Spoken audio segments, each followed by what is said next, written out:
I'd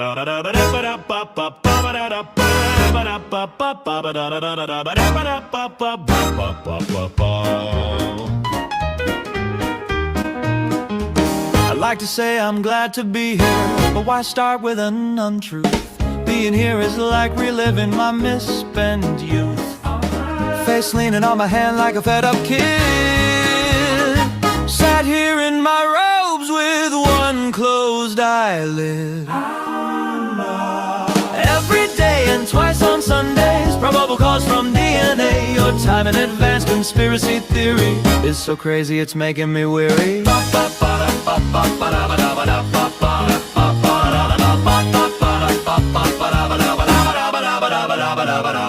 They found some guy did reverse engineering. I've aged more than a year just in this hearing. We can all go home if we go for a plea. Come on, let's go, the drinks are on me.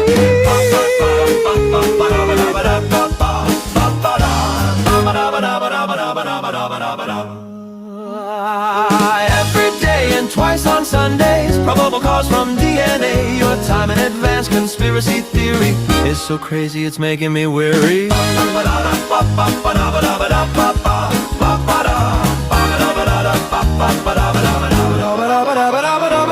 None of this case makes sense, so I shoot down the defense. My impartiality is compromised.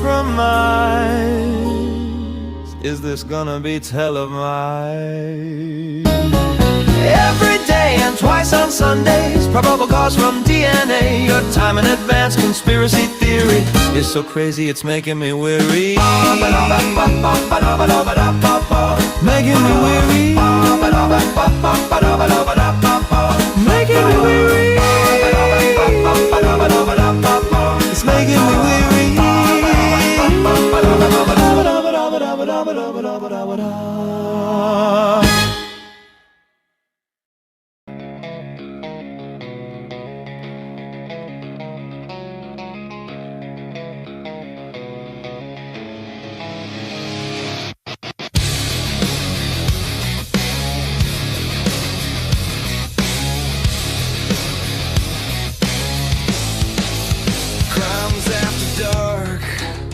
Close the night out right, panel at the table in that half-dead light. Miss Robin in the middle, calling every shot, directing and producing, till the story runs hot. 1-1 from the city, badge heavy on his chest, towing that law like a wicked chain, spitting facts, no rest. Crimes after dark, we close the night outright, tear through the lies till the wrong sounds like a fight.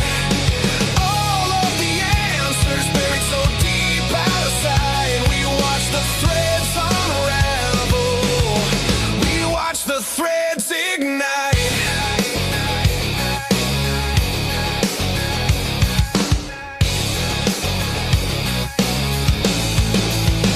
JJ in the corner, state of the deep in his head. Which lies to toss and which ones to keep instead? They go from the cafe, says forget about it, leans back, spins his thoughts like a blade cutting holes in the track. Lee at the front, head advocate, steady stare, every word like a warning, every silence a dare. All of them leaning in, clock crawling, eyes bright, every secret feels louder than the buzzing of the night. Crimes after dark, we close the night outright, tear through the lies till the wrong sounds like a fight. All of the answers buried so deep out of sight. We watch the threads unravel, we watch the threads ignite.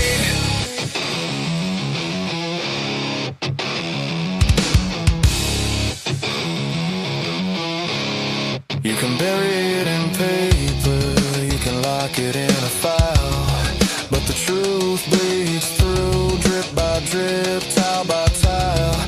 We're dragging it to daylight, name by name, line by line. If you wrote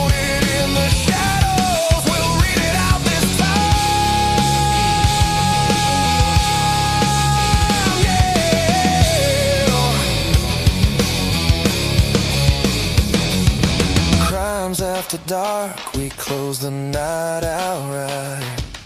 Tear through the lies till the wrong sounds like a fight.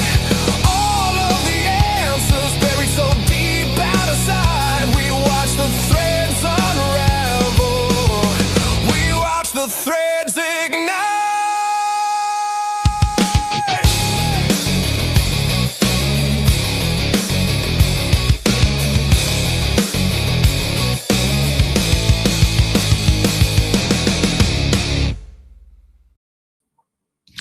All right, everybody, welcome to A Crimes After Dark again on a what the hell is this? Like a Tuesday? This is a Tuesday. I know that because we've got JJ backstage on Tuesdays as usual, so it's good to see JJ backstage. Unfortunately, man, I'd give my right arm to have a full panel again. Now we lose 1-1 for the evening, but we'll get it all straightened out later on in the week, probably Thursday or Friday. We'll have the whole crew, hopefully here, cross our fingers.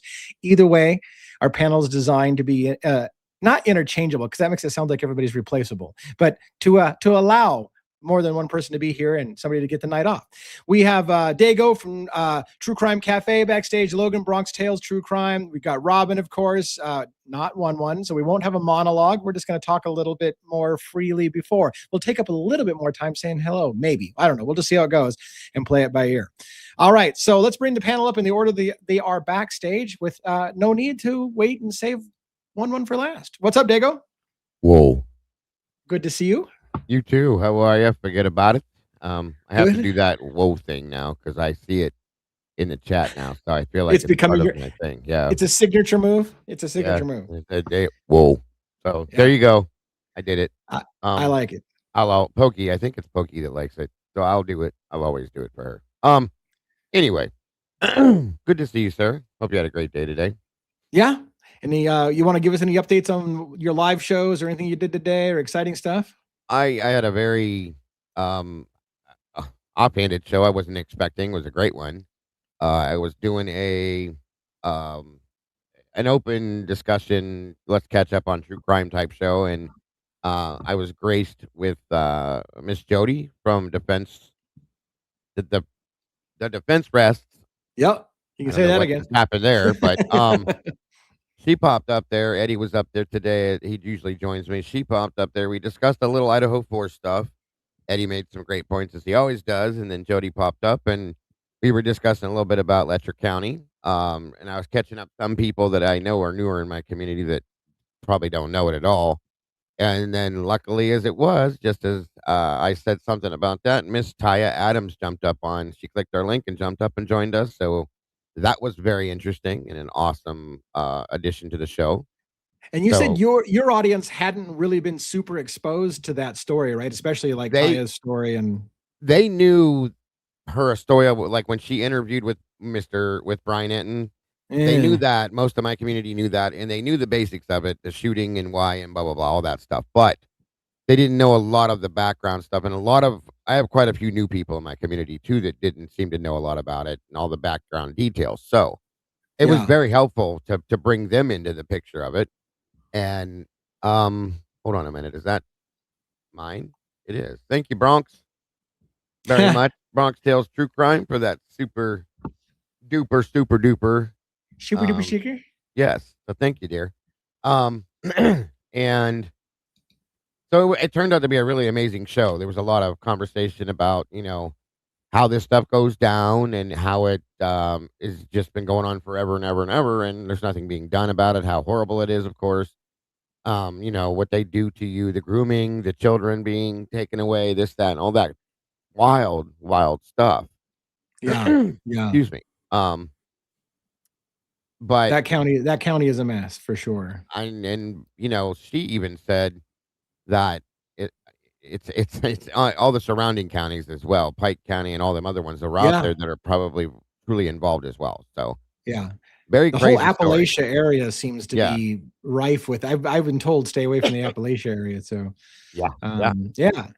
that's why I think we were worried about you when you headed in that direction at one point. And maybe I should have been more worried for myself. But you know what? There's a part. Listen to this. There's a part, right? When you realize you might be putting your life in danger, that you're actually really living. Like that's the moment you're like, I'm living every fucking minute because I could get smoked any moment now. And that there's a part of that that makes you kind of feel alive for at least along until you're not alive anymore. But Absolutely, anyway. yeah. I mean, and So it's crazy, and like she was stating, like Taya herself said that she's been doing her own little investigation, looking into things, and as we have spoken about before, because of your research and stuff you've been involved in with that case, that like there's a lot of people that have lost their lives over this entire thing yeah, in some aspect, and yeah, Kaya herself believes that she thinks that there's could be up to at minimum maybe 80 different people possibly yes, that are missing or yeah. unalived or whatever you want to call it, murdered. I don't say unalived. Why did I say that? Ah, Anyway, thank you, thank you. anyway, Yeah, and that's a high number, you guys, of people. yeah. These are human beings. These aren't dogs or cats or an ant or a spider that you step on. These are people. 80 Before it goes people. before it goes away, Logan, thank you as well. I need to get in there and throw love around as well. Yes, me too. I don't spread my love around like I should. Like I should, kind Yeah, of I'll spread it probably be around a doing little. that too. Yeah, Yeah. 80. So High number, Kenny. 80 people. That's 80 right, human beings. and you can't you can't prove they're all mysterious murders, but when you look into them, you're like, you know what? Even Yeah. if half of the 80 turned out to be actual mysterious murders, that's a problem. Quarter. Yeah, Right. it is. Yeah. And most Yeah. of the answers to these things, there's either nothing, they're cold Yeah. cases, or it's drug overdoses or suicides. Come on. Right. And that's their fallback. It's, oh, well, they're a drug addict. Of course they overdose. Right. And most people buy it. All right, let's get Logan up on screen. Hopefully she's ready and get your finger out of your nose. Okay, you're good. All right, here we go. Just kidding. I'm just kidding. I know. Why can't I pick my nose on screen? I mean, You you have can. to show it. You You have to can. show it if you're gonna pick it. Oh, okay. Yeah, don't be shy. That's How are it. you today? Me shy? Are you crazy? That's true. You're I'm not great. terribly shy. I'm not Yeah? shy at all. Yeah. Well, we dig that about you. And I know. and you're a moth slayer and all that shit as well. So I have some hidden talents you guys don't know about yet. I imagine. I'm envious, by the way, and this is going to be a weird comment, but I'm envious, by the way, of you having long hair, because I've seen you now in like 4 or 5 different hairstyles, and I'm like, I can't do anything with my fucking hair. I got short hair. How come when women get that long hair? You gotta put it up, you gotta curl it, you gotta fucking do a kink. She changes her look like every other show. You know what I noticed that. I don't though. And what's funny is I was talking to my mom the other day and I was like, I'm so tired of my hair because I never get to change it up for YouTube because it, sometimes it's in my face. So I usually just do it the same way for YouTube, and it drives me nuts because I usually try and do my hair different every day, but I really can't when I'm on YouTube Every because I don't want day? it getting in my face. But you Yeah, look but- different every day you come in here, though. No, I don't. Yes, you do. Lee, Hey, I'm gonna stay the hell out. She's got hidden tricks. Sure? She's got hidden tricks. know. I don't know. No, So I tell went us- to hair Yeah, school, okay, so I- I you like might- to braid and do all sorts of stuff. that's what I'm saying. I- We see different looks on Right. you every time. I mean, the reason I brought it up is because something looks a little different about her tonight. I wore a wasn't sure headband that- today, which I never That's what it do, is. but- See, you just see hair accessories. I can't do hair accessories. It's her makeup Anyway. too. Her makeup's different today too. Hair accessories are fun. Yeah, I Yeah, see what- yeah. That's Next it. thing I'm we're gonna gonna put see- some little baby clips in my hair. I'm gonna do that maybe sometime just to kind There of you go. say that I did. All right. There Enough you of the hair thing. What did you do today? Did you do any live or? Here we go. No, I did not do a live because our super awesome live is tomorrow. So make sure everybody tune in tomorrow at 5:30. We're gonna have a super duper decorated expert on our channel Super duper. tomorrow. Super duper. A big secret reveal? Is it secret? He's Not just really got a super secret. duper credentials. Yes. Yeah, Yeah. he's just his Very cool. resume is thickums. Yes. Nice. Thickums. But, That's a so new one. I today- like that. Thickums. I worked all day, but I got to put together a nice little package of questions for him that I included, pictures, and I made it really, really nice and easy to Nice. read. Yeah, so that was fun. I got to do that today. So we'll see Awesome. him tomorrow, though. That is Very awesome. cool. Yeah, Very cool. What time is that going to go off tomorrow? It'll be 5:30 Central. Okay. Very cool. Sweet. Great to hear it. Anything else before we bring up Robin? No. Wobbin. All right, then to the corner with you. Wobbin bobbin. Robin, how's it going? All righty. How's everybody? Good. Hello. Great. Hello. Hello, Mom. How are you tonight? I'm doing fine, love. How about yourself? I'm Bullock. Wonderful. I just had two completely I'm different. glad So to hear it. the other thing I'm jealous about on top of hair is people that can do accents, because I can't fucking do accents either. But Try it. What do you Do it now. mean? Try You it. can't do an no, accent like this, it's son? embarrassing if I even try to do You an all accent. for Come on practice. now. You all for I can- practice. It's not that hard, son. You I probably can't could get do- an accent like this? Come on. Right now, just F off and just tell me how your day was. He said, It was "Buckle." good. Good. Got shit done around the house and Yeah. whatever. So, you know. But And, no, and it I was can't good. ask It you was how your good. live was, because you didn't have a live today. I know that. Any other Oh, I'm highlights? alive every day. You just Great. don't get to see what I do every day.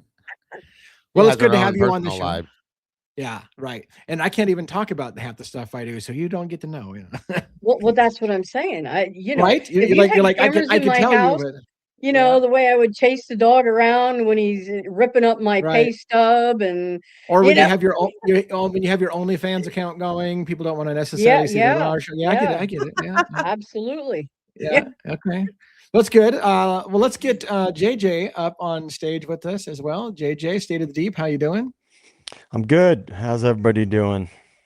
Living Hello. the dream. Alrighty. How are you, Hello. son? I'm doing all right. Hello to the denizens, the meatballs, the believers, and the mods. Yeah, no big excitement for me. I'm still under the weather, so I've been feeling like crap the last few days. So I'm just trying to Oh, get done what I got to get done.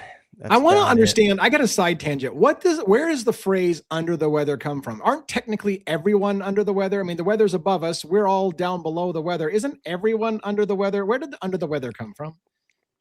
I don't know, but if I had to guess, I Yeah. would say weather is being used as not to talk about weather generally, but when the weather's bad.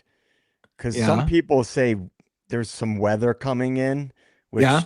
usually means, if you hear it, if you live in the mountains, there's a storm coming in. There's some weather moving in. That's a common statement you hear in the mountains. You know, So I maybe asked I'm that, under the weather, you know. or it could be because people think you get cold when the weather turns bad. Or what? Oh, Robin's got an answer. What do you got? Wheels says that it's from the 1700s. It was a sailing term Oh, okay. So, for when the weather got bad, you were under the weather, or ah, specifically under the weather bow, or when the sailors felt sick on the ship. So that's where the whole sickness part of it comes. So it's kind of a twofold thing. So there you go. see, you learn something new every day. Thank you very much. You can all go home now. You've been educated. So It's good. my question to you now, after that all came out, is what is going on in your mind that you even asked that question? Is it like cartoons up there? Yeah, yeah. Okay, No, look, that's one what I time- wondered. One time I asked the question, why does everybody say happy as a clam? Like, why are fucking clams happy?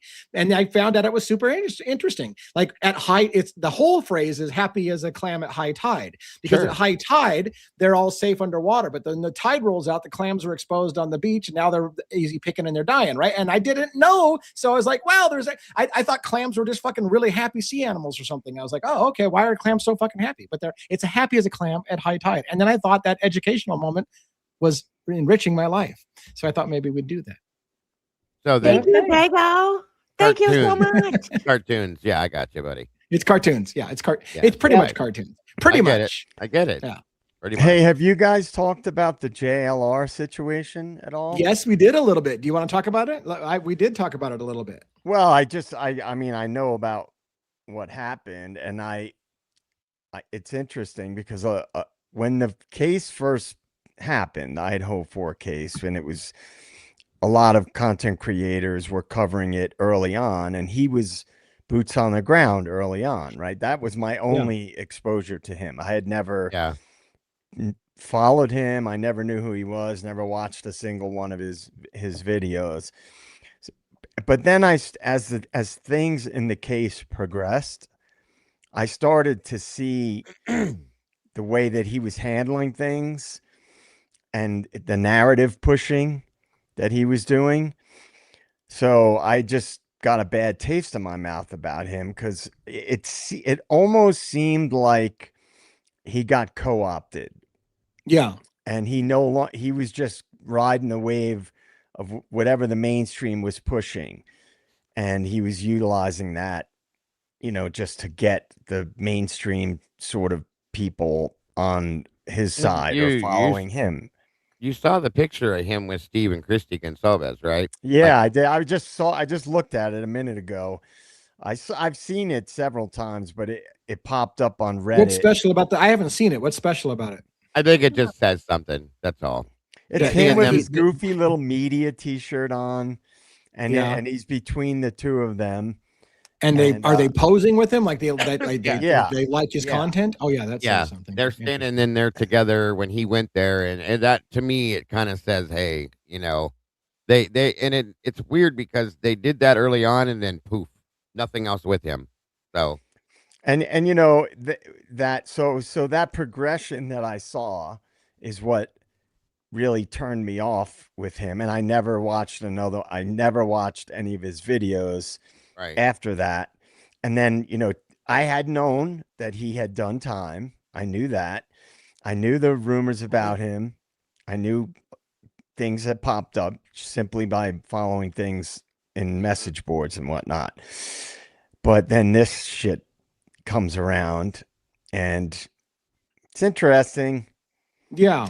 There's a lot more things out there. If you just dig, you can find some really, really old, disgusting videos he's done. I have several of them. I have never subbed to him and never thought he was a decent person and never understood why people followed him. He's got, it's on the internet. Look up JLR and just flip through the Sandy Hook video was the one I remember. That's one of the most disgusting is the Sandy Hook thing. That blew my mind. And then going around making fun of the victims there, so on and so forth. It's just some of the shit that he does. It's unhuman. I'll just put it that way. Like there's no compassion nor soul there when you do some of the stuff that he's done. She's absolutely right with his shit. Well, I'll tell you what, my impressions of him early on, when I was watching his boots on the ground content, the ideas that popped into my head were something, and this is before I knew anything about him. Something is off with this guy. He has a disconnect. There's like a detachment. Yeah. And what made me think that is that he's walking like late at night, like right up to people's doors. He's like filming, there was just a major crime in this little college town, and he's just walking up to people's houses. He's just like talking to people on the camera late at night. Like I was like, there's a disconnect with this guy. Like he's disconnected from what he's doing. And whenever I see that type of shit with people, a red flag goes up. Mm-hmm. Oh yeah. He definitely does not have a ground wire connected somewhere. I'll tell you that much. Yeah. There's something, just looking at the way he reacts with people and interacts with people. There's definitely not a normal insight there. I'll just say that. And it's funny you mention it too, because when I first started, again, this is long before YouTube, but I started blogging, and that's when I ran into JLR online for the first time. I was investigating the Aurora, Colorado shootings and the Sandy Hook shootings that happened all within the same. There was actually another shooting at the Sikh temple in Wisconsin. So there's 3 major shootings in the same year. And I was researching those, and there was a part of me that some of the people that were in the theater the night that got shot up, they were accessible and available. I could find them online, and I wanted to kind of reach out and ask them questions. And I'm like, I'm not going to be the guy to harass people that were in a horrific event. And then while I sit there not doing it, other people are doing it and getting huge sound bites and clips and getting famous. And I'm like, but I don't want to be that guy. I don't want to be the guy that like pisses off 40 people so I can hope to get one little quick sound bite that I can look cool. Like, hey, I talked to this victim and they pissed off their entire family, but I got it on camera. He even went as far as, go ahead. Magnolia said that he actually loves when bad things happen, like mass shootings and things like that, so he can be there. Not that he is like this happened, but we're going to report on it, but it sucked. No, he loves when bad Yeah, things and like the happen. rest of us That's always mainstream say, media. Mainstream media is, I Yeah, feel, mainstream media paparazzi. is the same way they love tragedies because it gives them He- something to talk Yeah. about and go live with. But he even went as far, you guys, as to claim to be the shooter's cousin, uncle, nephew, brother, uncle. That's Uncle. it. Thank you. Adam Um, Lanza. Adam Lanza's, uncle. I mean, what kind of a mental space are you in to go that far? Like when the rest of us are out here saying, I hope that this doesn't happen anytime soon, but if it does, we'll be covering it.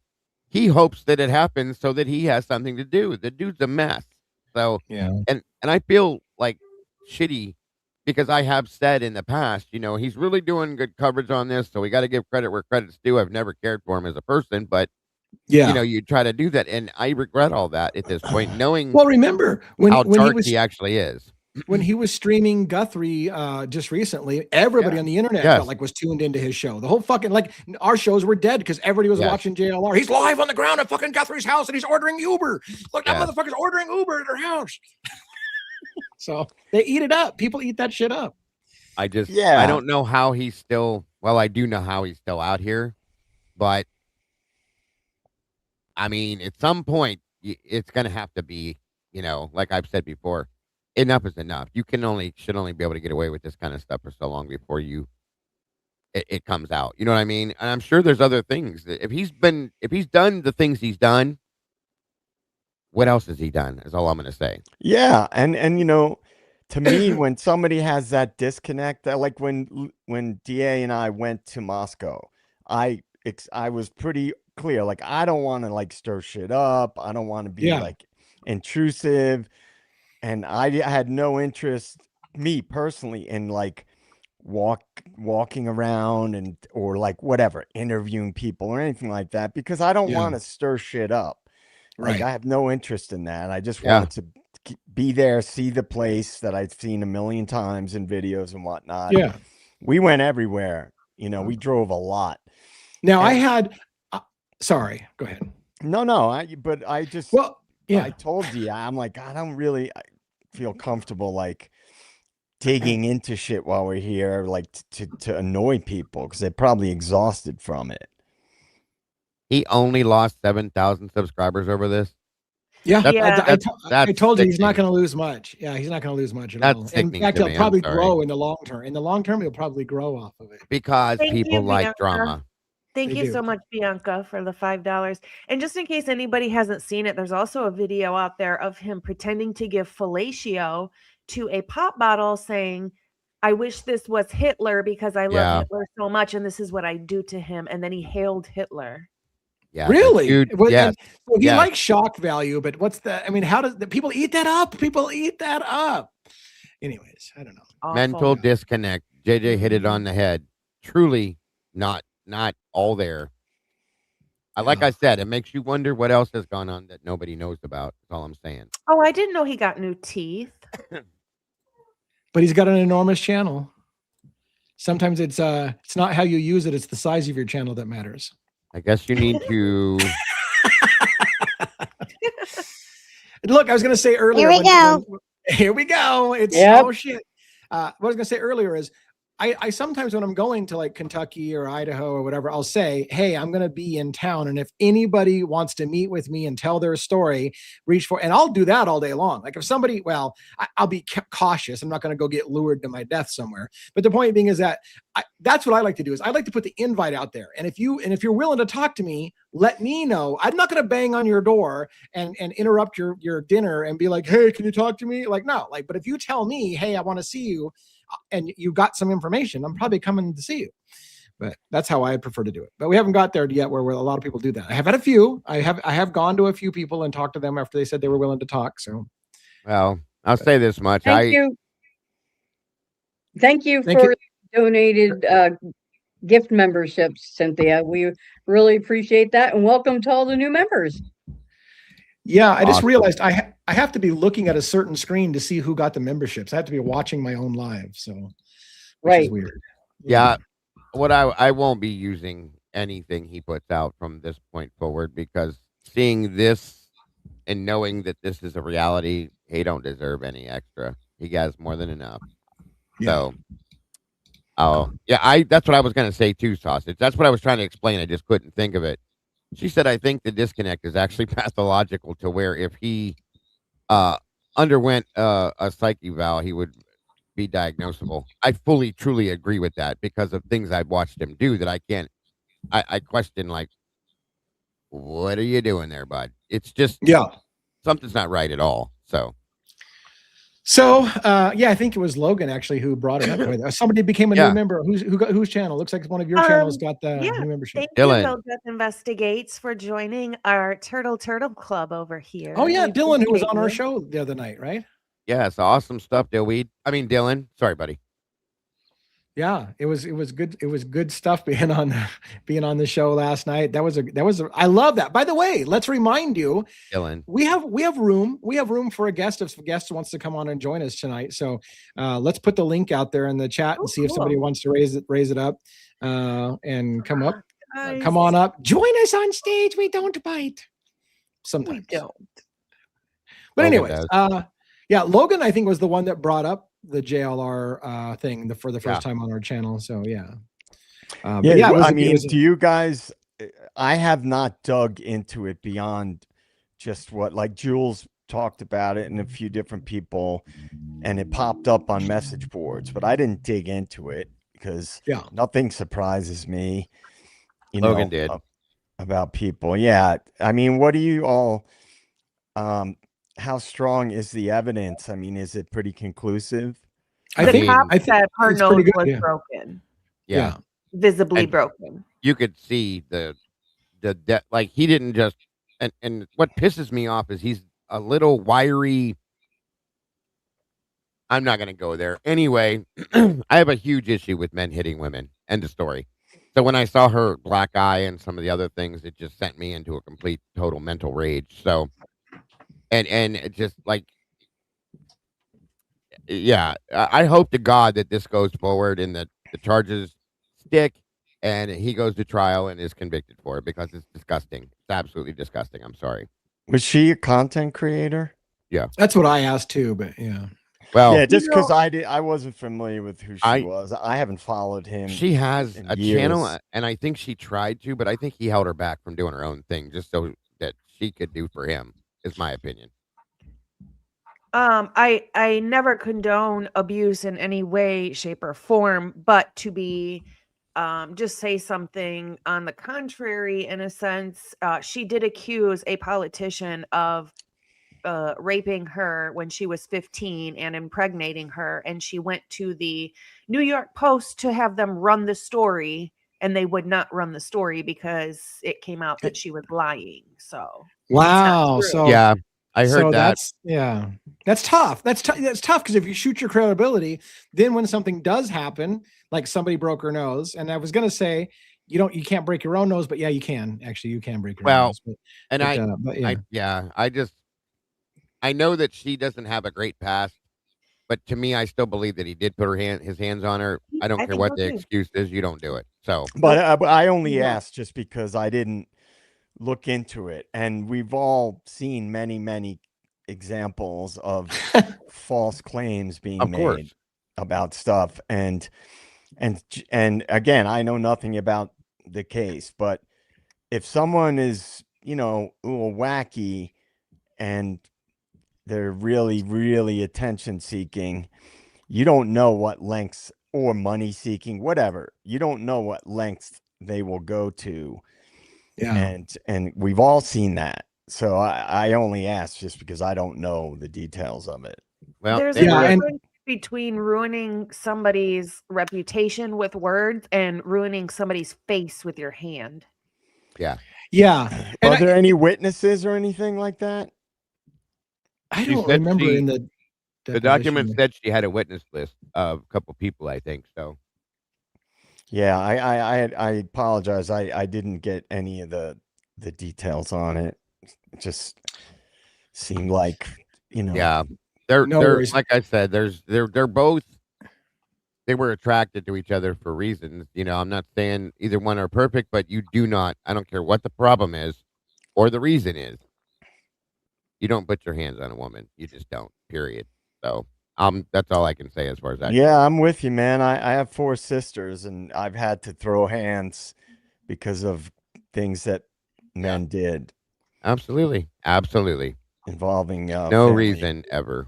Before we have a guest queued up backstage, Dylan, who's joined us before. Before I bring Dylan up, however, I want to make sure Dylan goes like, no, here goes the show. The show just went to shit. Dylan came on and the show went to shit. We don't think that way, but anyways.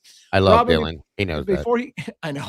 Before he comes up, do you have anything you want to add? Because I realize that this could quickly get dominated and nobody else would. Not that Dylan is. Don't get me wrong, but we'll go Idaho 4 and it's going to go. Dylan the Dominator. I'm just kidding. I'm just kidding. Yeah, just you had kidding. something. Yeah. No, I do actually. This is something I was so glad to see that JJ was able to make it tonight, because I think you guys will all get a kick out of this. So let me put it backstage here real quick. Ooh, it's a visual. We like to have a snack in the evening after this stream, and we often have crackers and cheese. I know how that sounds, but I'll let me just put it backstage. Where is it? Where did it go? Oh, don't tell me. Where are my?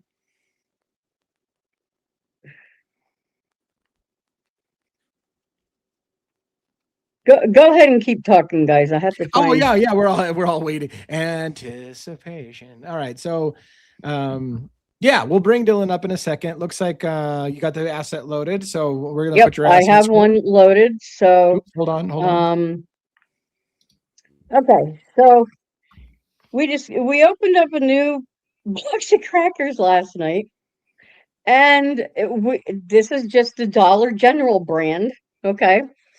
But we found this slip of paper in the box. Oh wow! Now here's what this says. It talks about the CIA and secret societies, Skull and Bone. I put that in. Damn it, JJ. Damn it, JJ. See? I knew it. Tell your CIA friends to back the fuck off. Robin is not going to be intimidated by that shit. That was in your box of rounds? It was in the box of crackers. S was wait a minute. What is this? She thought it was some kind of a coupon or something, you know, but Dollar General doesn't really do that. So we're like, what the fuck is this piece of paper? I get around, Robin. Tongue out. My people are everywhere. Whoa. I'm telling you. Druids, there's some shit in there. And I don't even vampires. know. We need one of those. You know what? In there. That was one of the things that was, I guess it was copied and put into the Pullman PD documents when they released some of their documents. They released things with their emails that were just everything. That I remember seeing that. All of that like meshed together in one of their emails. So they must have put that out somebody must have put that out for some reason. Yeah, that's wild. Stand by. Yeah, so we had to save it, and I just had to do a little show and tell, because we're like, why? What? And we had 2 boxes, so we opened up the other box just to see if there wasn't. This was the only so somebody at the factory, I guess, stuck it in there for some reason. I don't know.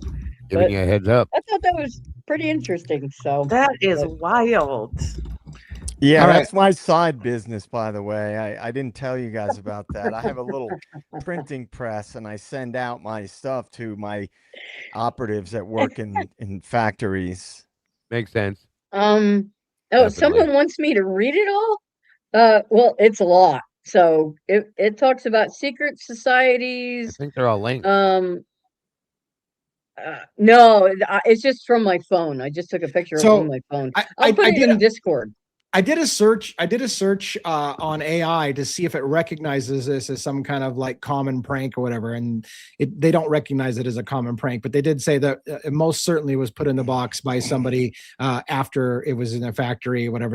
It didn't come from the factory. Somebody slipped in a note of conspiracy terms and symbols into the. But why would you do that? Like, I don't know. I don't know. They covered just about everything. Yeah, I they did. know. It's they. I mean, that's what I mean. There's so many things. I'll put it in Discord so everybody can read it at their leisure. But I just had to show that because I and the had a first weird thing we said was like, JJ has to see this. I had a weird moment. I probably can't remember it exactly right, but I got quote unquote recruited by somebody to join the Illuminati. Like somebody had slipped a piece of paper onto like my car or something like that, and it said, you know, the Illuminati is watching you and we'd like you to join. If interested, call this number. And I'm like, what the fuck is that? Like, what, Oh, who does wow. that? Like, Right. Thank you, Moto Man, for that. Meg is the CIA, and Meg, thank you for Meg said I knew the Dollar Tree was run by the CIA. Thank you both for the Oh! super chat. All right, so we left Dylan chilling like a villain. We should probably bring him up. Are you ready to do this? Everybody, Come like, on take a up. deep fucking breath. This is gonna about go sideways. All right, hold on. What's up, dude? Oh, you know, just about ready to grab the wheel and crank it to whatever direction I want to. Oh, I'm ready. I'm ready. You sound kind of out there, like soup can sounding, buddy. Yeah. This a little bit better. Soup can. No, you sound not like really. I didn't go that way with it, Lee, but like you're in a bathroom or something, buddy. Garbage, you know. Nope. Nope. I mean, you don't sound horrible, but you don't sound like last night. Sounds muffled. Yeah, it's muffled. Yeah. You probably have to Testes. 1, 2, 3. Testes. Oh my! This mic got unplugged somehow. Thank you, Carol. Yeah, that's what it sounds like. It sounds like his audio source is defaulting to a different mic in a different location. So yeah, that's probably what happened. It got unplugged, and I had that happen one time. Just for a split second, my mic got unplugged. It flipped over to another mic that was open, and then I couldn't figure out when I plugged my mic back in why it wasn't working because it had switched audio sources. So I've been there, done that. It sounds like why the hell does it look like somebody's creepy standing right by my wife? Like, what the hell's going on in this other room? The hell are you talking about? There's like a specter sitting over her shoulder or something. It's bizarre. It's and I'm on delay, so right man. now The Illuminati's watching you. I actually, this house is like that, so it is what it is. All right, we're waiting for Dylan to get his shit. Let's kick him out of the stage. Let's kick him out. Come on, Dillweed. And send him out the link again so that he can. It sounded like his camera was picking up, and that's where his voice was going because mine does that too. So banned him from the studio, and if I ban him from the studio, he ain't getting back in here. So I guess I should kick him from the studio. I'm going to kick his ass out of the studio. Yeah, I put the link out again. I know. I love it. It's the only time I can be assertive. I mean, I'm not going to be assertive anywhere else. So this is it. Can I make a public service announcement? Oh, Illuminati. I like the way that's spelled. That's probably a good thing. Illuminati. The Illuminati. Oh, I can do it. Good look job. At that. Naughty. Impressive. You did it. All right. Anyways, I did an accent. Fantastic. So, what happened? Dylan hasn't come back. What do we got in Idaho 4 news? Do we have anything in Idaho 4 news? Do we have anything in any of our cases right now? It seems like it's been a slow day in the news cycle for me, but then again, I was out for a bit of the day, so not sure. Nothing new. I saw, I pulled up a little clip of the removing the body bags from, and I didn't watch enough to see if it gets any better, but you didn't. So you see body bags get removed. No, you don't. What I saw was a giant fucking black box. Like, that's what I saw. Yes, granted, I do believe they're lifting and there's heft to the bag, and I don't have any reason to believe that they're not bringing bodies out. But really, all I really saw was a giant black box. So, yeah. So last night and today, I have been watching body cams from a specific channel, and it's a really popular channel. But I watched about 3 or 4 different videos where you can literally see and hear officers being killed. And you can see it on their own body cam and the other officer's body cam. And they actually showed it to the point I was in tears. That's how awful it was. And I was like, why can other channels show this and get this type of, body cam and see all the stuff in it, but we can't even see blood Right. in the Idaho case. We Do you can't want me to listen answer what that? they say about Jack P. Because I'm going to sound like a broken record, but I can answer the question for you. Of course, go ahead. Tell us all. Because what is the official CIA response on this? Well, this is a much bigger operation that involved national security, and we've been fed horse shit about the case from day one. And just before I got on stream, I was on the Reddit, message boards for Idaho 4, and people are like, well, somebody mentioned, they did a long diatribe basically repeating my theory about what happened in this case. And I commented underneath it because somebody said, well, why would he do that? Why would he agree to go to prison for a few years? Right. I said, we were told he's in prison, and that was the whole purpose of the leaked images or whatever, video, or whatever it was. Oh, look at, somebody leaked this to show him in prison. And I don't want to sound like an a-hole, but a lot of people don't understand how the operations actually work and how much resources are behind them. And so somebody who's a normie who's never researched any of that stuff would think that is the most crazy thing I've ever heard in my life. Right. And then you could spend 5 minutes just quickly telling them of all the operations that have been carried out and the extensive nature of them. So I think there was a federal operation involved in this case. And at the very least, if I'm being conservative, a cover-up, right? And a federal level cover-up. And they don't want to release too much visual evidence that may stir shit up and counter their narrative. Well, think about something real quick. Why did they show us the picture of Brian in prison? Honestly. Yeah. Right. I know. Make us believe that he was in there. The same reason they pulled him over twice to present him to everybody and say, look at the white Elantra. Look at this weird guy. That's my opinion on that aspect of the case. I think we will bring Dylan up real shortly. It looks like he's got his mic situation sorted out. But I did want to say to Logan on that point, it is crazy that you can watch people getting killed, cops being killed, or whatever, on camera, and you can watch them die.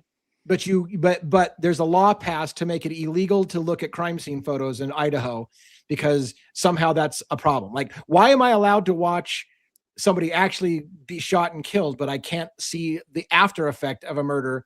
Makes no sense. Exactly. Other than it's a PR. They're just hiding shit in Idaho. Can I just add one last thing to that? Yeah. One of the theories I presented on here a long time ago is that people tend to think, a lot of people anyway, all or nothing thinking. So like, there's no way 4 people were extracted. There's no way whatever, whether it be WITSEC or whatever. I had said on here a long time ago, it's not impossible that 1 or 2 or whatever people, less than the whole amount of the victims, was extracted. That shit went down earlier in the night. And wait a minute. Jason Estes, did you get a voice changer and make yourself look like Joe? Well, here's the thing. You can say WITSEC extraction, right? That's one angle that some people have. However, I think we all believe the timeline is nonsense. Right. The timeline we were given is nonsense. Is it possible that 1 person or 2 people or whatever were killed in connection with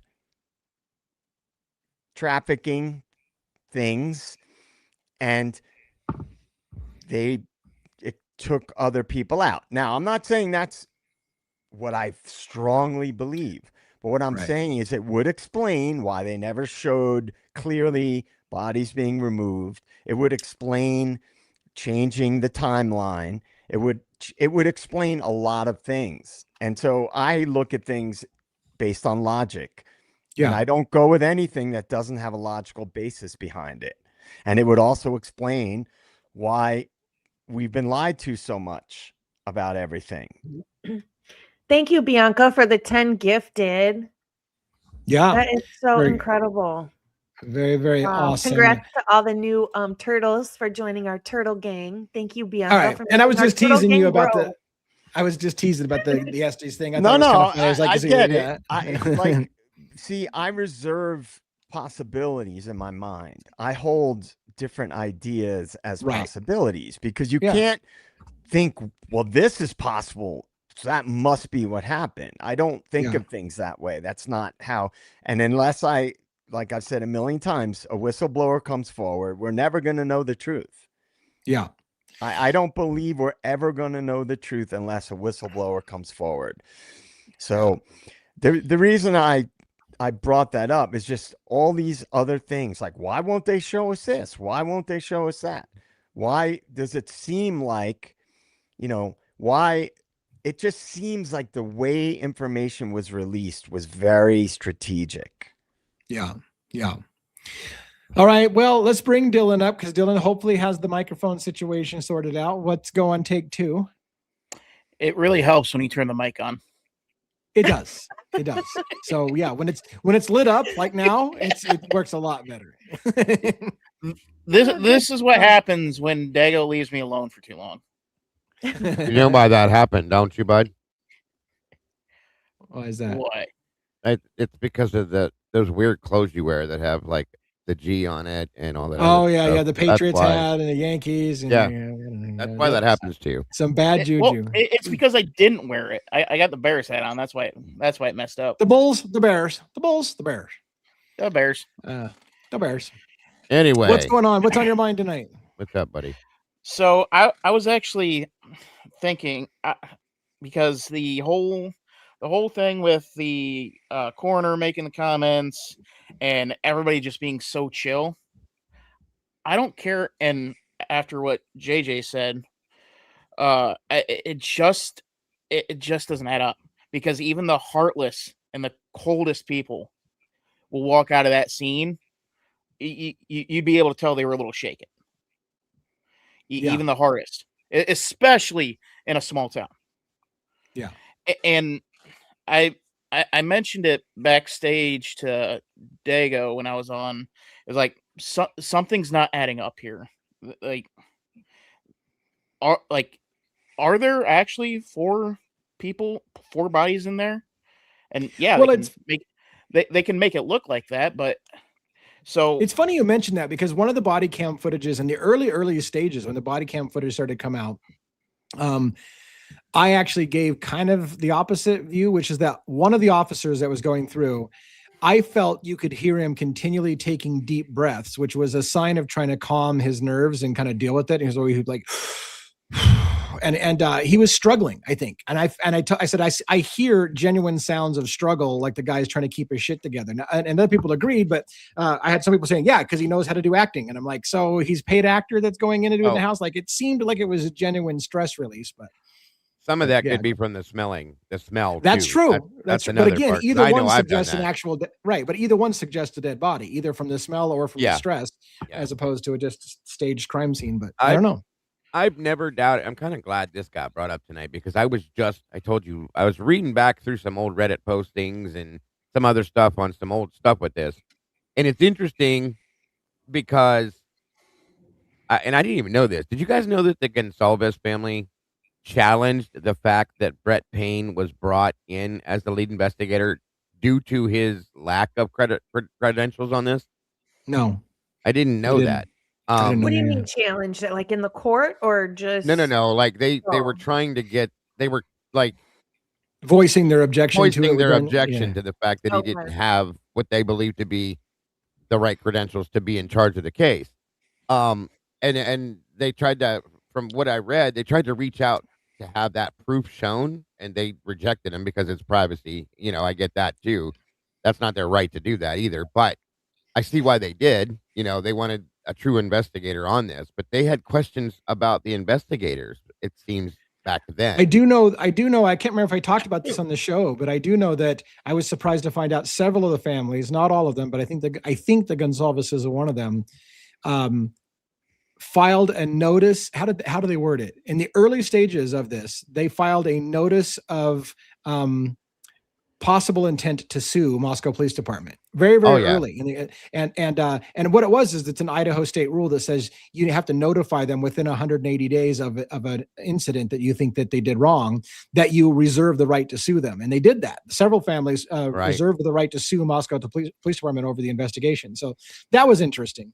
Nothing came of it. They didn't ultimately sue them. I don't know if the option's still on the table now that well over the time limit's gone by now, and now they're in a WSU lawsuit. But anyways, if it was something new, a new infraction, a new discovered piece of withheld information, they certainly could reopen that suing lane.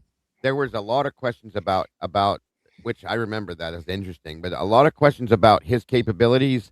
There were questions asked about other names brought up too, that somebody by the name of John Lawrence actually being the head of the investigative unit that was in charge of this, but also John Lawrence was also part of the Quad Cities Task Force from what it was stating. And did you know also that Bill Thompson was on the board to be part of the Quad Cities Task Force as well?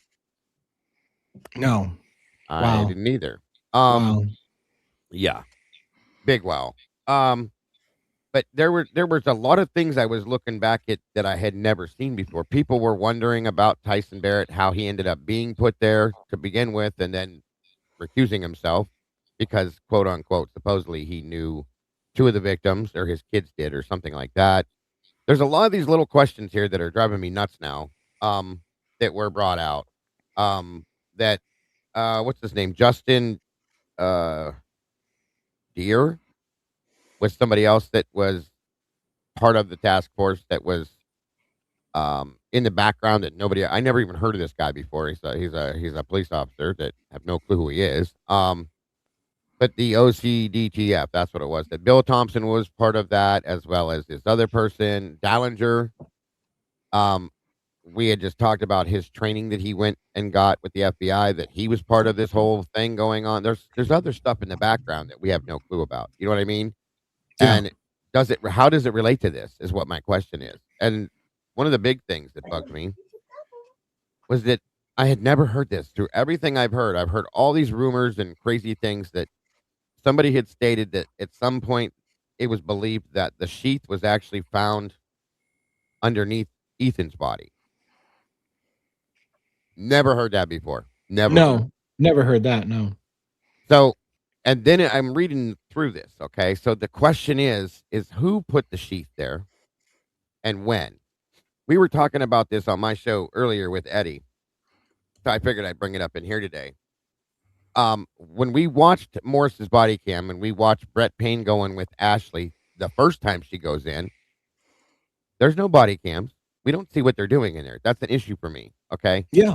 It always has been. So they go in with, I think it's Talbot, Brett Payne, and Ashley Jennings, who was I questioned that, and I was told because she was the DA on call that night.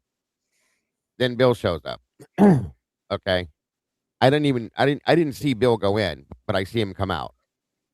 So I'm curious about that. And I'm curious about, a lot of people believe that Brett Payne is the one that may have placed this sheath where it was placed. Okay. Right. Because the first pass, it wasn't found, and it wasn't Exactly. until he showed up that it was found. Right. Nobody saw it. Nobody mentions it through anything that we see until Brett Payne shows up on scene after 5 p.m. that day. Right. I mean, right. You can't help to think about it. Yeah, for sure. Did you see this question that's addressed to you? I did not until now. Did you watch Lana's mock trial? I never caught in the body cam that he said Xana's door was closed. That's a problem for Dylan. Sorry if this was already brought. No, I didn't either. Holy shit. See? I remember in the early stages, because it's been so long now, but I remember in the early stages, there was arguments about, wait a minute, is the door closed or the door open? Because at one point she said it was closed, and another point she said it was open. And we were told that by Christy Gonsalves that they had to call Hunter Johnson over to, and he had to push the door open. Right. Yeah. So if he had to push the door open, then how did Dylan see her laying on the ground and thought she was just passed out? And right. So who said that? Right. Jen, where did that come from? Exactly. So I can find it and watch it. Because that changes everything to me, because as I've been arguing with for years now, that I didn't believe that Hunter J said that on. Oh shit, I did not see that. Okay. Oh wow. Well, that would make sense, right? Because is it Hunter's story that he had to shove the door open because the door was closed? Yeah. Right? So that's probably where that's coming from, is his statement that he had to shove the door open because the door was closed, which then begs the question, how does Dylan see her laying on the floor thinking she's passed out and hasn't moved for a while, and she's still passed out because the door is closed, or it had to be open? Right. So who's telling the truth here? Or did Dylan go back there and pull the door shut herself when she walked in and looked at Xana in the room?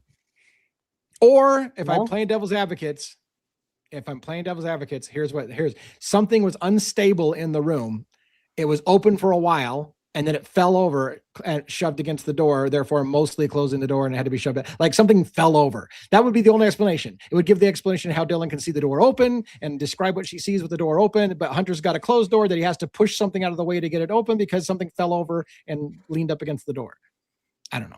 Correct me if I'm wrong, though. Didn't Hunter say that he had to push the door so hard because Ethan was up against it? That's not what he said, but that's what Christy said.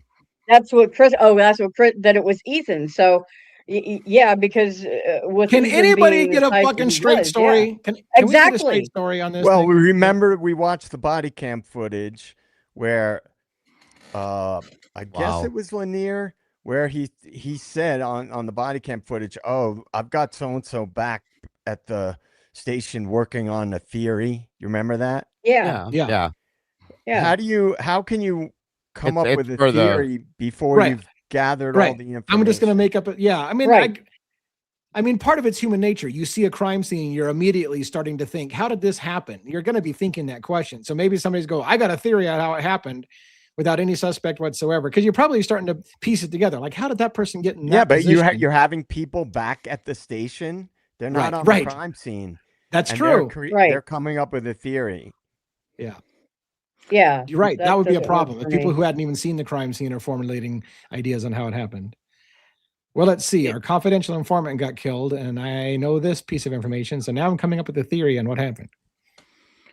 What is your yeah? Go ahead. I was just going to say it's the world's most twisted game of telephone. Yeah. Yeah. What you made a face, Logan. Is there something that you got brewing about all this, or no? Okay, I was just wondering. I've heard. I think we've all heard all of this before and kind of went back and forth about this a long time ago, right? Right. Well, yeah, but now Hunter says this on the body cam. I never heard that.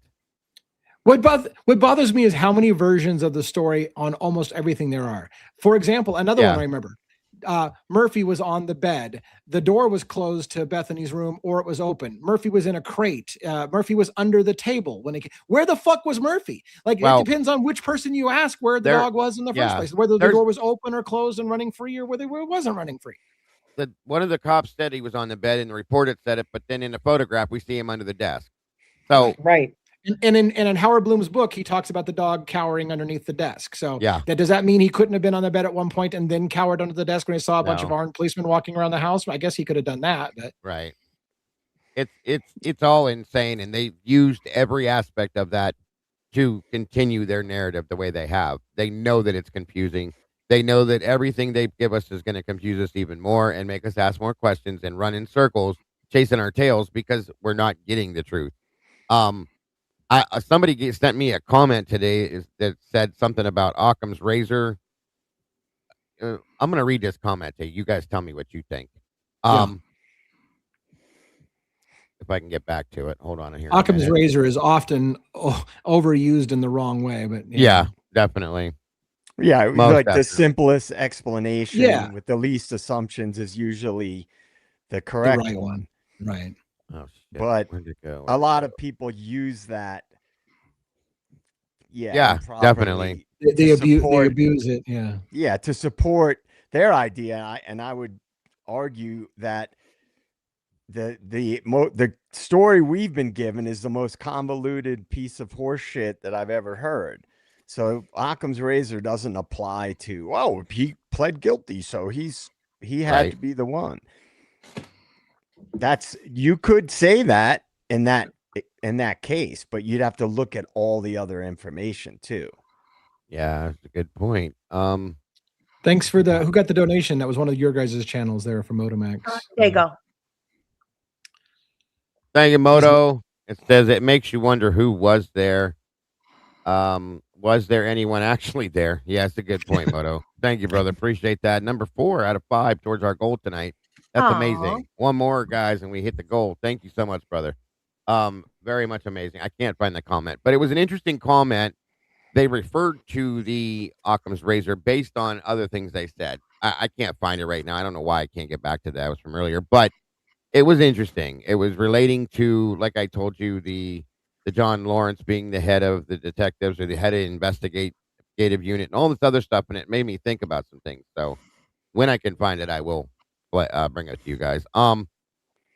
There's a lot of questions that I pulled out of what I read today myself that I'm going to be looking more into. So at some point, I will definitely. There you go. Out there. There you go, Aw. buddy. That's so cool. Thank you, Meg. You guys got confetti. Very cool, Meg. You're a sweetheart. Thank you so much for that, and God bless. We hit the go. Very cool. Very cool. All right, Dylan, did we stomp all over you? Did you have another comment or question, or seems like we all talked all over you? Y'all's show. I'm just here for kicks and giggles. But I'm just here so I don't get fined. Yeah. But yeah, I mean, I try to go with Occam's razor when trying to piece these together. Yeah. The problem is, in this type of case, you cannot have the least amount of speculation. Yeah. Because nobody knows what could have happened. All we know, there could have been 4 little green guys that went in and just raided the house coming from a saucer. Yeah. But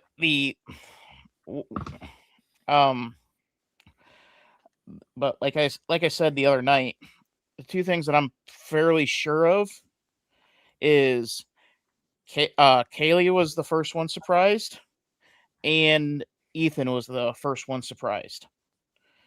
And it had to have been dang near simultaneously. And because in both instances, you have somebody well within view who would have screamed their head off the moment it started, causing everybody to gather in. Yeah. Either gather in or run out. And as far as Murphy goes,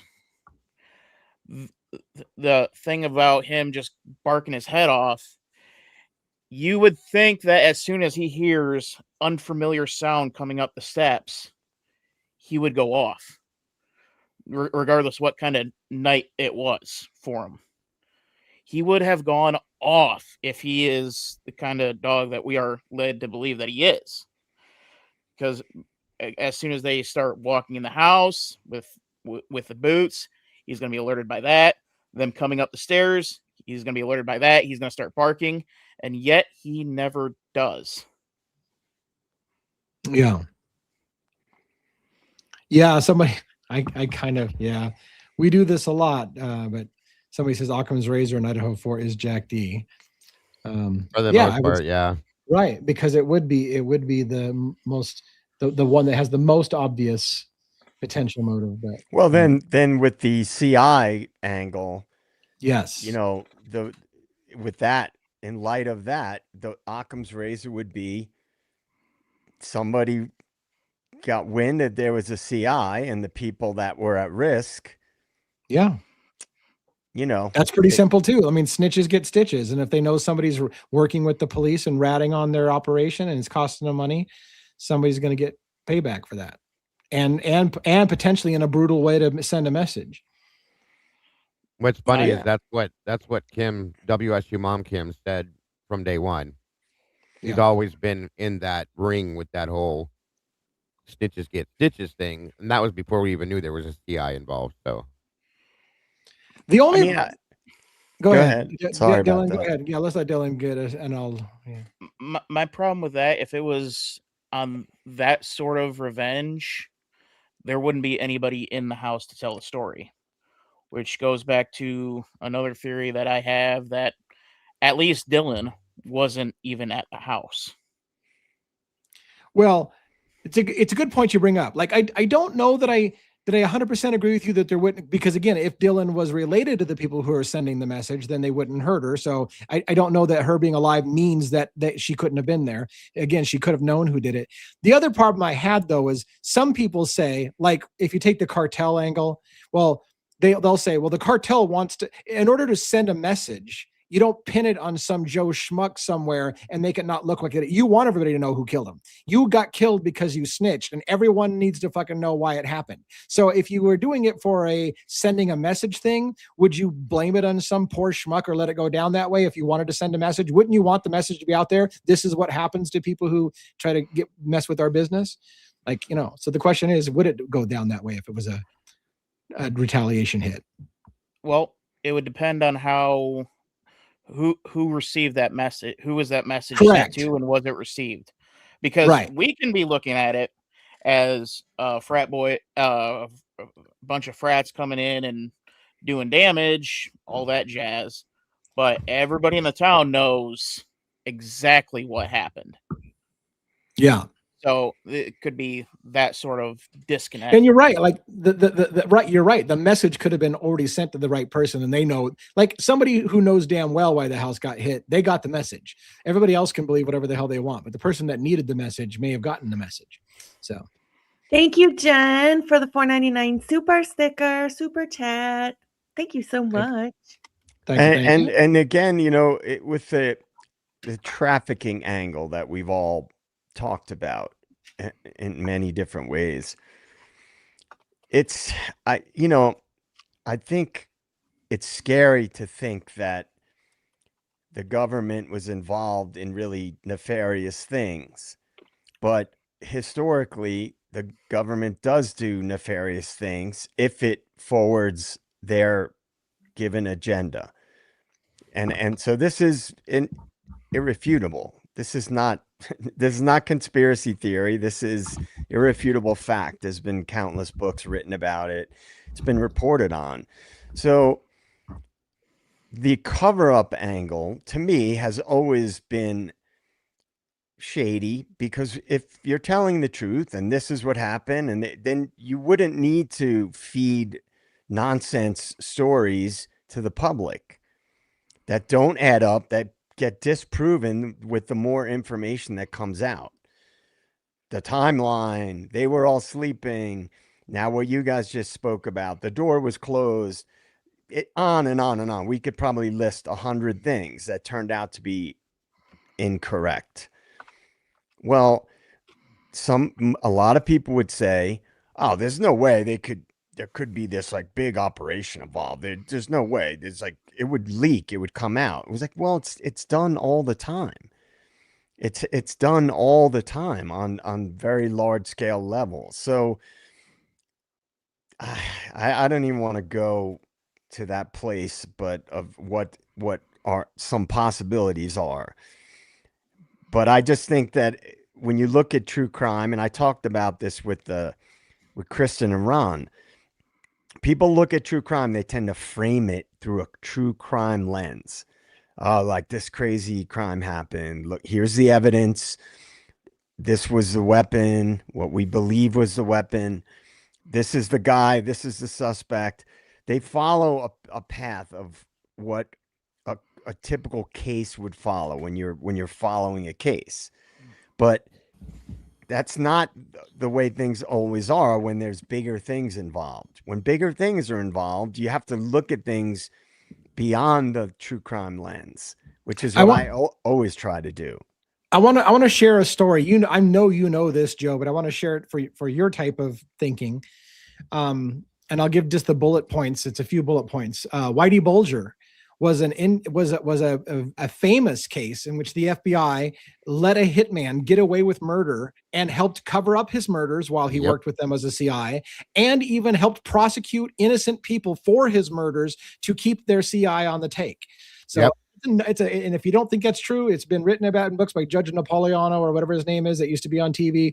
Absolutely true. A famous thing. And so the government will protect their own CIs and even have gone to the lengths of framing innocent people for things they know that they didn't do to protect their murderous fucking serial killer mobster that was on the take or on the CI list. Facts are facts. That is an absolute truth, folks. Everything about that is true. Go watch that, read that story, watch the movie about it. It's all based on true fact. Crazy shit. Right. And the angle which I still believe very strongly, BK would be the perfect guy to be a patsy, whether unwitting or witting. We've all heard the Gretchen Whitmer story about, they basically they incentivize people to carry out crimes so they can pin it on a certain angle or a certain group or whatever, or put out a certain narrative. And so whether BK was working with the feds, like directly, like he was working as part of whatever multi-agency operation was going on, or he was coaxed into getting involved in things and didn't know the implications of those things. Now, the reason why I don't think that is the more likely scenario is because might he have leaked information to somebody that was the case, that he was brought in and then basically framed. I tend to think when operations are involved, they often have peripheral people involved in those operations. In the case of BK, I still believe that he was working in some way, shape, or form as part of the operations that were already going on in that area, and that's why he ended up in that area and at that program. Yep. Well said. Well said. Like mic drop. Just go ahead and drop the mic. Right, but I can't. The thing is, I could make up a totally alternative version of that, right? But I'm going with something that I'll never be able to prove and will probably never come out. And maybe in 50 years when shit gets declassified, it would come out. So I could shift my narrative to what I believe, to something that's more plausible, that we can look at documents and say, oh, look, this happened, that happened, right? But everything about certain cases, which tend to be the ones that I follow, when they have a fingerprint of an operation on them, I can't ignore that.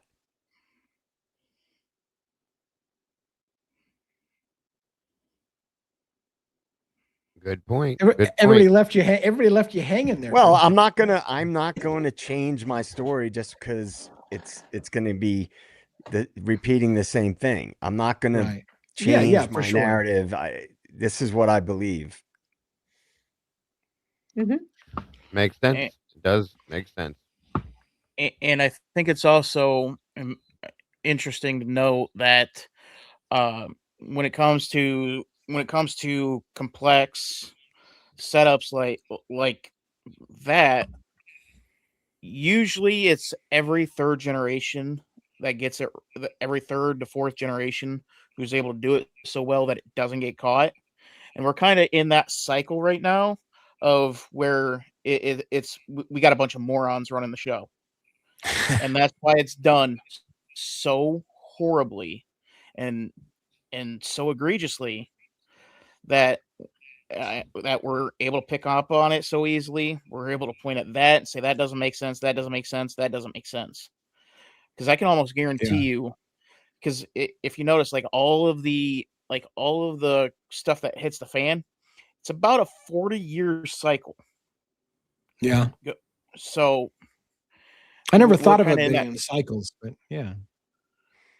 Yeah, it's one of those good times make weak men make hard times, and Yeah, and then hard times times make strong men. Yep. I it's think the that reason cycle. why it happens in cycles, Dylan, is because what happens is the power structure gets emboldened when they're able to carry out large scale operations. They get emboldened, and what's happened is we've reached a point in history now where the power structure has been so emboldened because of all the corruption. They don't account for the fact that there is a whole segment of the population that does not follow the mainstream narrative, that will pick apart their loose narratives and their faulty narratives, because they in the past they were able to just use the mainstream media as their mouthpiece to push whatever narrative they wanted, and so they were emboldened by it, so they get sloppy. Yeah. I mean, it's like when you go through from generation to generation, well, the grandkids of the person that built the big overbearing empire, well, you see it collapse because the grandkids or the great grandkids, they weren't around for the rough times, and we're seeing that in play. Agreed. Well, what other topic do we have for the last like 20 minutes or 30 minutes that you want to talk about? Let's talk about the cracker box. Robin, I think I didn't want to say this on the stream. I'm sorry, but I have to disclose it. I wanted to recruit you, and I thought that would be the least conspicuous way to do it in code. Ah, I see. Well, I'm going to tell you, I would probably be the worst CIA agent in history. Oh man, because I'm not sure how to keep my mouth shut sometimes when emotions override. I'd just be like, you know what? So they wouldn't know what to do with me. Like really. Well, you're not a sociopath, so you wouldn't get recruited. That's right. That's right. Yeah. They So love you can't recruit me. sociopaths Yeah. in the agency. Nope. And I'll just say this last thing for everybody. Kind of if you're music fans or whatever, I probably mentioned it, but Stuart Copeland, the drummer from the Police, one of the biggest bands of all time, his father was a high-level CIA officer, right after the transition from the OSS to the CIA. His father was not just a paper pusher. He was a station chief in the Middle East. So, yeah, that's my manifesto, man. Guys, was it that obvious? But Stuart Copeland did a audiobook series called My Dad the Spy. And in it, they talk about the recruiting methods and things like that. And he openly talks about, and many people have, that his father was Miles Copeland, and that he was pretty unscrupulous guy and charming guy, all these things, smart guy, but unscrupulous.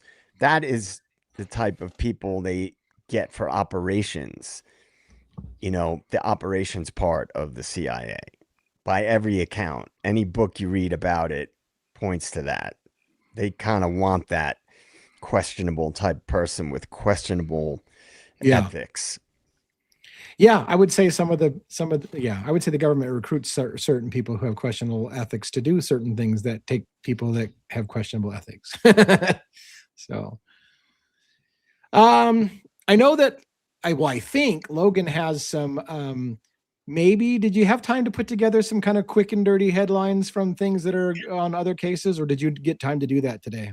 I do have a couple that I can run down real quick. Yeah, let's take a brief intermission and do that. Like, we now pause for this intermission. So the down and dirty crime update of the day is this says the Savannah Soto and Matthew Guerra murder trial in San Antonio, Texas is on day 6 of the trial.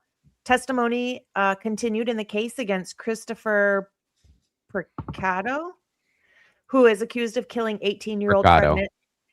pregnant Savannah Soto and Matthew Guerra in December of 2023. Defense attempts to claim self-defense are being contested by prosecutors using evidence found on phones. I covered that case. I remember that. Yeah. Wow. Yeah, I remember that as well. I didn't get super deep into it, but yeah, I remember when they were trying to figure out what happened, and it was just really sad. His dad, the kid's dad was involved and everything. That was wild. I remember that now. Weren't they like looking for them in their and Yeah. found them in their vehicles? Yep. Yeah. Yeah. Very sad. Very sad situation. Was their vehicle found on the side of the road somewhere? It was behind an apartment complex. Oh, that's where it was. Okay. Yeah. And then just the whole, I forgot all about that case. It's sad. It took this long to get this to come to trial too. That's crazy shit. But yeah, the Picado, his father was there with him, and I think their mother was even in the truck when they were doing the cleaning up of the situation, moving the vehicle, and all sorts of crazy stuff. It's nuts. The whole thing is crazy. There's no way in hell it was self-defense, in my opinion. Just saying. No way. Georgia woman granted $1 bond in feticide case. Alexia Moore, accused of using pills to induce an illegal abortion, was granted a $1 bond for the murder charge by a Superior Court judge who described the charge as extremely problematic and difficult to convict. Interesting. Wow. That's crazy. An MS-13 gang member was sentenced to 75 years in Silver Springs, Maryland. Jonathan Leon Chacon was sentenced to 75 years in prison for his role as a getaway driver in a November 9th of 2022 shooting that killed 19-year-old Williams Anderson Alberto Cruz and injured 2 others. In Oklahoma toddler accidental shooting, police are reviewing charges against Jesus Lopez, who was booked on a first-degree murder complaint following the death of a 2-year-old child in an accidental shooting inside an apartment on March 22nd of this year. Evansville homicide investigation. Police are investigating a homicide that occurred in the afternoon on March 24th of this year on Kimber Lane, where an adult male was found on a sidewalk with fatal gunshot wounds. It says in the Kentucky judge impeachment updates, further details emerged in the impeachment case of Judge Julie Goodman, with hearings set for March 27th involving cases that have highlighted tensions in the local judicial system. And it says upcoming trial watch for the year of 2026. Watch for the trial of Rex Heerman, Luigi Mangione, Virginia versus Brendan Banfield, charged in the deaths of his wife and Joseph Ryan. And that's what I have for our dirty crime updates of the day. Wow. I have one myself, and Dago and I were talking about it backstage. The ethyl glycol scenario. Yes, and I looked it up because the latest update is in 2025. Just last year, her convictions were formally quashed in 2000. So the basics of it was a woman by an Australian, I think she was an Australian woman. Kathleen Folbig is her name. I think so. She was convicted of murdering 4 of her children by giving them antifreeze to drink. But they didn't have physical evidence. They inside the children's bodies, they found high levels of the methylethylamine that was in antifreeze.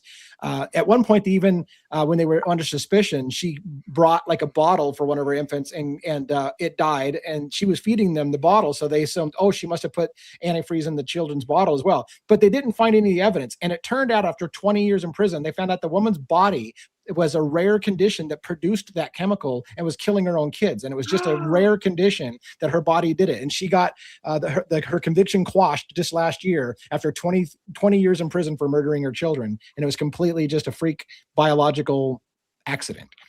Wow. Yeah. That is insane. And the Yeah. story, tragic. very tragic. Yes. Yeah, the story is crazy because I think it was her second child. The way the movie portrayed it, they made a movie about it, but the way the movie portrayed it was her second child had been taken upon birth because the first child had died. And she was there seeing the child at like the Children's Services Board. Again, the bottle that Lee's talking about, fed the baby with the bottle, and it was from her own breast milk, of course, you Right. know. And boom, the baby got sick within 3-4 days. Luckily, that baby, I think that one survived, if I'm correct. At that point, it did. Okay, something like that. I can't remember the way they put it out there, but yeah. But then, ongoing, and the weird part of it was her defense was not going to use that whole like, look, my first child died from this, and then this, and she had been looking into the disease itself after the second child got sick. At some point, they would never allow for that. That's part of the problem there.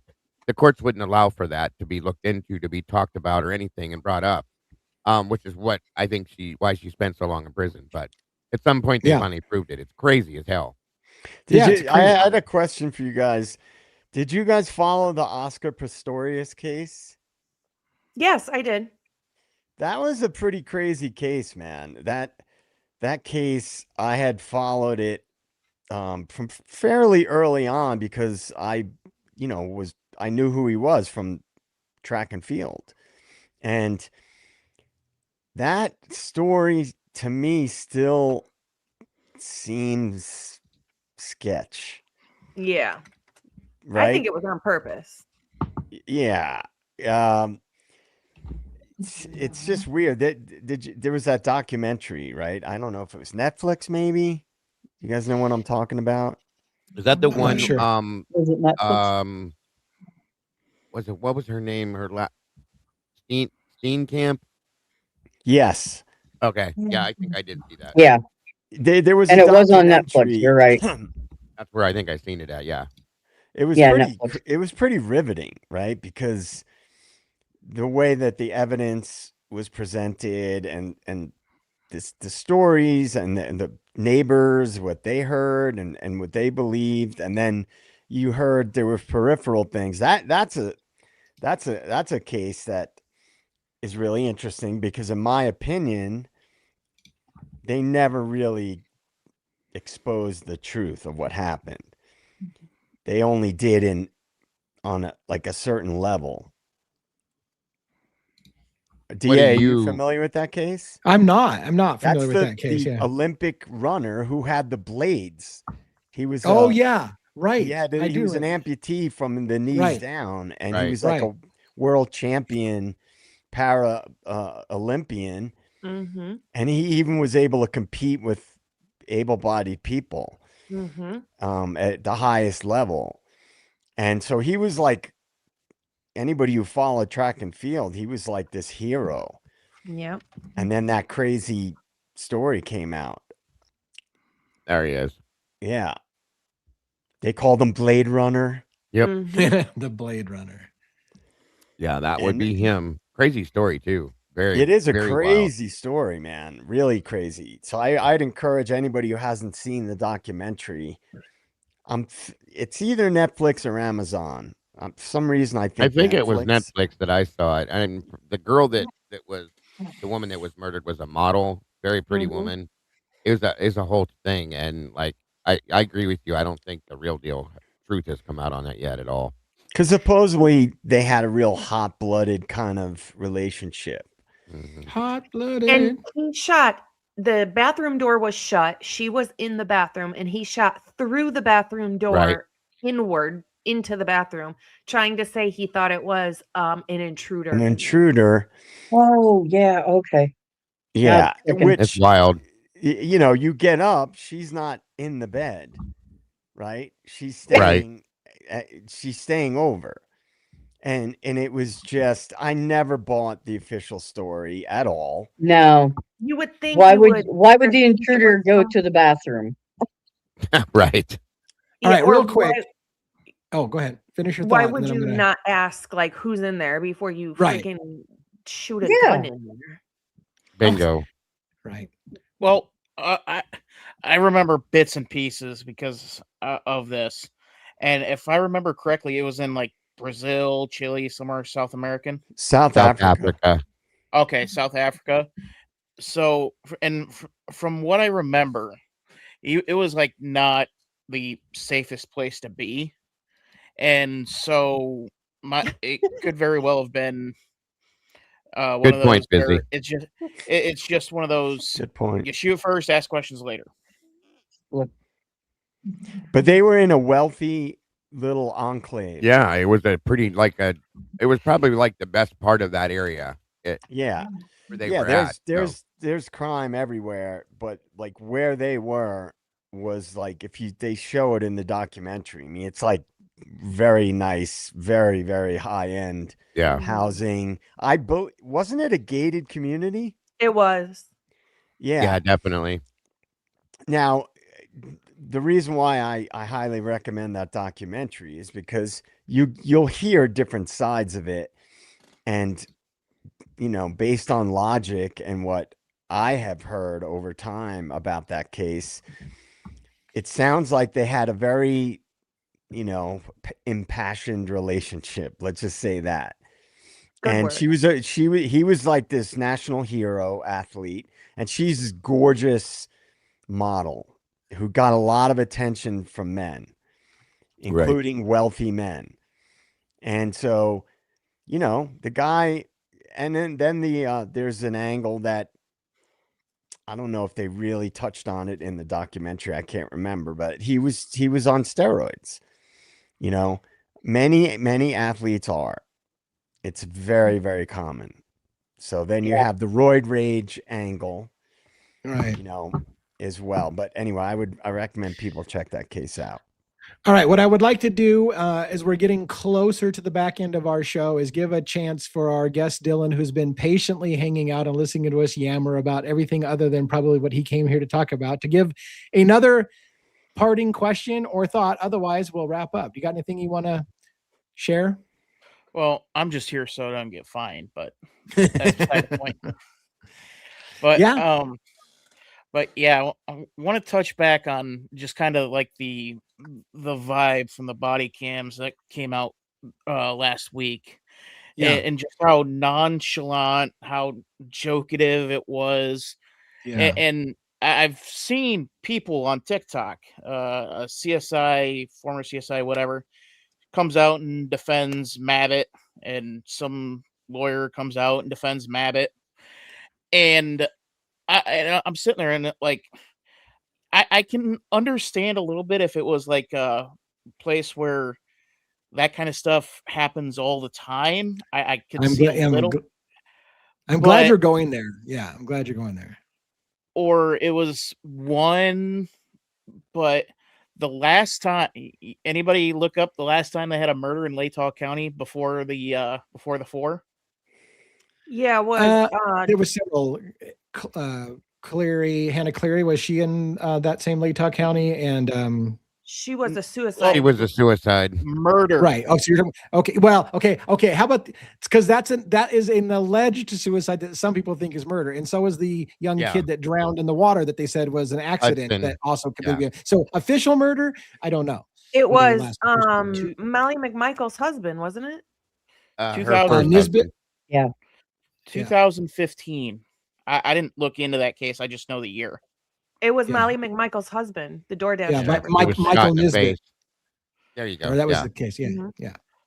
So and that was the Bill Thompson case. Yep. Surprise. Of course. So the thing is, the thing with them saying it's just something that happens. There's dark humor all the time, yada yada yada, and I'm saying no, this isn't a normal case. This isn't a normal day. I mean, well, and the reason why I said I like that you brought it up is because on the one hand, people have excused all this time all of the piss poor things they did wrong in the investigation with, well, it's a small town. They're not used to anything like that. Nothing like that's ever happened. They were woefully unprepared for that kind of crime scene. And then like you're saying, then why are some people so calm as a cucumber, like this is an everyday run-of-the-mill kind of thing that happens in Moscow? Like you can't explain it away both ways, like, oh, this is just, they're just used to dealing with that kind of thing. Right. But a minute ago, the same people will be telling you, well, they've never seen anything like this, and they were completely unprepared for it. Like, which one is it? They're calm as a cucumber because it's an everyday run-of-the-mill thing, or they've never seen anything like this before? Yeah, also don't forget that those are the things that are logged that we know about. There's other shit that's happened there that was never logged in my opinion, that we don't know about, that has happened in that town. Just saying. Wait a minute. I'm sorry. Why would there be a multi-agency task force in a town where nothing ever happens in Moscow? And why is Bill Thompson on that task force? Just a question is all I'm saying. Thank you so much, Bianca, for that. Fuckery. And September Virgo, welcome to the sauce. Another new meatball. Bianca, you're an angel. Thank you so much, son. Still, again, I'm that's been my, it looks like typically unique. Miss Kim over there is looking into it too. My focus over the past 24 hours has been this task force. I'm looking into it deeply now, because I have a lot of questions about it now. So in a moment of educating us all in complete tangent fuckery, I said calm as a cucumber. It's actually cool as a cucumber, but I was trying to figure out where the hell did the phrase cool as a cucumber come from? Did you know that the inside of a cucumber is significantly cooler than the surrounding air around it? Cartoon. Did you know that? No. I thank you very much. Nope. I'm here to educate all day long. Absolutely. Thank you for the gifted membership, Bianca. We appreciate that very much. All right, Dylan, thanks for joining us again. I think we're going to wrap up with the panel at this point. It was great having you. Thank you again, and we'll see you probably some other time, I'm sure. Yep. Probably tomorrow at my place. Thanks, Dylan. Yeah. Take care, Dylan. Tomorrow at Dad's place. Yep. See you later, buddy. All right. Let's go around the horn with some close for this evening. It was all over the place, but that's the way we do it lately. We just kind of go with the flow and see what happens. So it works for me. I liked it. Yeah. We'll go JJ, Logan, Dago, Robin, and myself. So JJ, you get first close. What do you got? Oh yeah, I didn't get to make my public service announcement earlier. Oh. Everybody, make sure you volunteer your DNA to Othram Labs to make us all safer. Get him off the panel. Get him off the panel. Oh, everybody, just go out and volunteer your DNA to Othram Labs. Let me add this. All shitting aside, hold tight. I'm going to leave you full screen for those with 85-inch screens that are like, God, that damn handsome devil. I'd leave him at his ass on screen. I want to say this. CrimeCon's coming up at the end of May, CrimeCon 2026 in Las Vegas. Las Vegas has lots of things to do other than CrimeCon.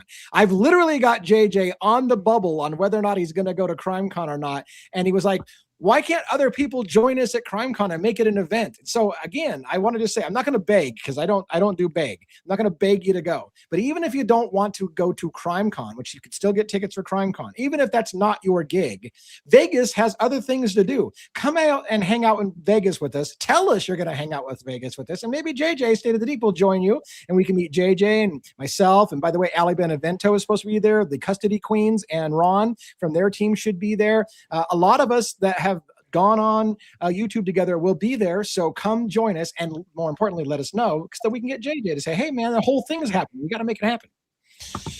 Right. And because, oh, sorry. Go ahead, Diego. It's all right. My wife was actually taking into consideration us going this year too. So nice. We may be able to make it this year, you guys. And if that's the case, you got to come and see me. Come on now. Right. How can you not? Well, I told you guys, I had originally, we all talked about it on stream. Let's create our own little event. Right. And, and you know, for me, I'm trying to decide if I'm going to Austin in June, and I really can't do both. So if there's a crew and we're going to do something like that, a meetup, an event, or whatever, then I would scrap the Austin thing. And I would go to Vegas for sure. Cause I told DA, and I'm not really that into the mainstream true crime stuff. Right. I mean, I went to one event last year, Othram, I was there to hang with DA, and we talked shit for hours about a bunch of different things, and that's how I ended up here. But yeah, what happens in Vegas does stay in Vegas. I've heard that. Yeah, except for syphilis, that comes back with you. Can I? All right. In closing, I made my public service announcement. Can I give a quick Vegas story? Yeah, go for it. To wrap it up. Why not? When I was a much younger lad, I lived in California for a brief time, for 1 year. And there was a short period of time when I didn't know anybody out there. I was in between places to live, and I was a waiter. I was waiting tables, playing a little bit of music. Didn't have any money. That I hosted an open mic that was really busy, and there was a hostel right across from the open mic. And the people who worked at the hostel always came in to the open mic, and I was losing a place to live, basically, because the couple I was living with was breaking up, and I couldn't afford the place by myself. So the hostel people said, "Don't worry, you could stay with us. You could come stay at the hostel. We'll get you in there." So I was living at a hostel in California, and it was like all foreigners and me. And they had a shuttle service that went to all the different hostels in different parts of LA, and then they would go to Vegas. And they had a hostel in Vegas. It was like a network of hostels. And the guy who drove the shuttle was this guy from Liverpool. He was one of the funniest human beings I ever met. And we became friends. And one night we were hanging out with these Australian girls. They had to fly out the next morning. And so we went out with them that night, and they were like, "Oh, we're going to have to leave soon because we have to be up at like 4 a.m. because we have to get a ride to the airport." And the Liverpool guy said, "Don't worry, I'll take you. I'm the shuttle driver. I'll take you to the airport." He said that to get them to hang out. Right. So we ended up hanging out all night with these two Aussie girls. And in the morning, he had to go and pick up people from the other hostels and go to Vegas. Well, I fell asleep on the shuttle, and I ended up in Vegas, and I had to work that night. So I had to make a choice. Do I call my boss and tell him, "Oh, by the way, I can't make it to work because I'm in Vegas"? So I had to make up some BS story. I was sick and everything. Because if you add Vegas to any story, they're like, "Oh yeah, whatever." Yeah. Your credibility goes right out the window. I literally woke up in the middle of the desert. They didn't know I was there because I was in the back seat laying down. It was one of those Econoline vans. So nobody even knew that I was back there. And I woke up in the middle of the desert. And that was how I ended up in Vegas for the first time. Nice. Nice. Well, hopefully we can be in Vegas again. And by the way, Logan mentioned a burrito place at Caesar's Palace. The actual Crime Con is at Caesar's Palace. We got a room at Caesar's Palace for this event. So tell me about the burrito place I got to go check out. All my family lives in Vegas, so I could actually stay there for free, but I am paper poor, so I cannot go. There's inside Get your Caesar's GoFundMe. Palace, Come on. inside Caesar's Palace, there's a bunch of food places, like their food court. There's a burrito place in there, and it's so good. Huh. You don't remember the name of it? All right. Well, do your close. I'll figure out burritos in Caesar's Palace, and we'll, how many can there be? Probably is a few, but I think there's just one in there. Oh, You'll nice. know. You'll know when you go there. You'll know. It'll have the huge line. Yeah, you'll know. Yeah. I just want to thank everybody for being here and always showing up for us. Thank you to everybody on panel for having me here. Thank you to mods. You guys are incredibly amazing. Thank you for all of the gifted and super chats and everything you guys sent over. Please don't forget that tomorrow I will have a very wonderfully smart, awesome, amazing expert on the show tomorrow. His resume is super thick. You do not want to miss it.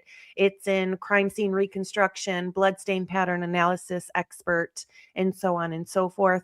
It'll be at 5:30 Central Time. Do not forget. And then I found some new information in the Idaho 4 case that I'll be sharing and putting together for you guys for our Friday live, but you don't want to miss tomorrow. So do something nice for yourself today. Be kind, but more importantly, be kind to your animals. Thanks for being here. Bye, guys. Thank you. Thank you so much. And everybody loves a thick resume. So, Dago, what do you got? Thick. Thank you guys. Thank you all for joining us tonight again. God damn it. Thick. I'm sorry. I got Sorry. a buddy. I can't even repeat his line. But anyways, just do it. Get out of here. Moving on. So thank you again, everybody, for joining us tonight. As always, great conversation. Dylan, thank you for joining us, buddy. Appreciate you always enlightening us with your thoughts, feelings, and opinions. Awesome stuff. Great conversation, like I said, and I really enjoy these conversations when we don't really have anything planned and they just seem to come out perfect, guys. I love it every time. So thank you to our moderators. You guys are absolutely amazing. Again, my production manager, Mikey, Molly, the videographer, all of you do an amazing job in every channel. I'm dying here. I'm telling you. I think you're blushing. I can't talk. So thank you again to Ali, Logan, JJ, and Robin so much for having me here tonight so that we can have this conversation as always. And guys, don't forget to love yourselves and love each other, and please don't change a thing because you guys are the beautiful people. Have a wonderful night. Thank you, Bianca, for the 5 turtles. He's giving me the giggles. 5 more turtles. That was so hard to get out. God damn it. All right, Robin, how are you doing for close? Well, how am I doing for close? Well, I'll tell you, everybody, please hit that like button. Make sure you're subscribed to all the channels. We appreciate your support very much. And just those 2 things alone go a long way. And whether you're here live or you're on the replay crew, we appreciate you just as much. We love you all. All our moderators on all 3 channels are just total rock stars. So thank you for all that you do. And like I said, make sure you subscribe to all 3 channels because we all have some excellent stuff coming up. So you don't want to miss it. You don't want to miss it. And so I hope everyone has a wonderful night and that you don't find any strange crap in your food. No. Yeah, exactly. Yeah, that's crazy with that thing. I was hoping it was going to have a whole really cool story when I looked it up, but it was good enough. It was a good story, so I appreciate you sharing that with us. Bizarre. Like I still want to know the story of how that happened. Anyways, for me, I will say good night, everybody. Again, consider going to CrimeCon or just go to Vegas during the very end of May and hang out with us. Because again, like we didn't really explain it very well, but like JJ was saying, I thought if we piggybacked off of following CrimeCon and just got a group of us to follow it, we could hang out afterwards and start an alt CrimeCon, because CrimeCon's a very pro law enforcement, pro mainstream media type of event. So we can offer. Now, I tried to get on. I tried to, by the way, submit my name at CrimeCon to be a panelist to say, hey, let's have somebody on your panel that has another idea other than everybody's a fucking guilty person in this country. We all clap about how he got the bad guy. How about have somebody give an alternate opinion? But they didn't invite me to CrimeCon. So fuck it. We'll do it ourselves. We'll have an after show and we'll hang out as a group and we'll start an alternate CrimeCon and then we can break away from them sometime in the future. That was kind of my pie in the sky dream, but it may never happen. We can create our own corner. We can create our own special corner of the world. Okay. All right. That's it for me. Thank you so much for coming. See you tomorrow night, 5 p.m. Pacific Standard Time, same channels, because you can watch us on 3 different channels at least right now. So same time, same channels. And we'll see you.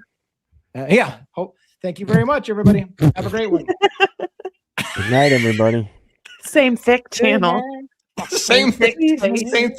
All right. I'm out.